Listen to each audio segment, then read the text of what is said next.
ให้เราจบใช้หมดชนนะตัวน้อยตัวข้ากูไว้กูอยู่ตัดซับเหนียวแล้วนะข้ากูอีปุ๊บเซนนะเลยยุบทำเวลามาจอหยอดจากกระทะมันจะเจอเจชิตาจากกระทะมันอีตุตาแล้วนะเจเลยมั่วกูชิเกียงเด้กูเทลีไม่อยู่ละรอน้ำมันนอนส่วนตอนนั้นที่กูจะเชนน่ะขาเกอ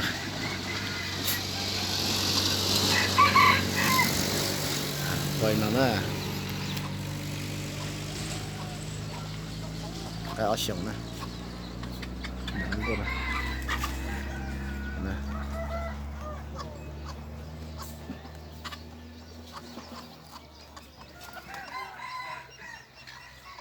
ชอบปอกกินตัวเจ็บกูจะเชนนะ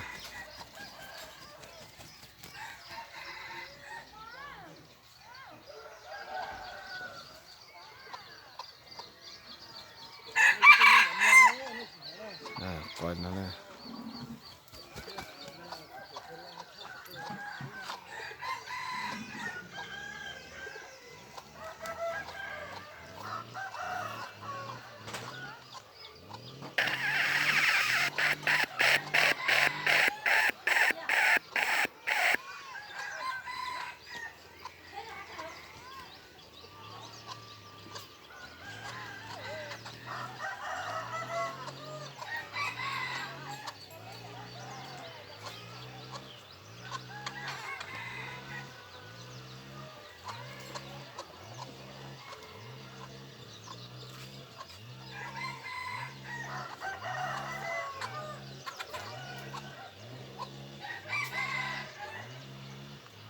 ถักใช้เกิ้งก่อนนะ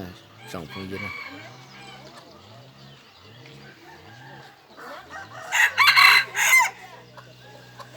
ก่อนนั้นนะ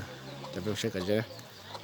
รถเท่าเราต้องปลดชิ้นนี้ช้าๆที่จะพอผงไปเต้า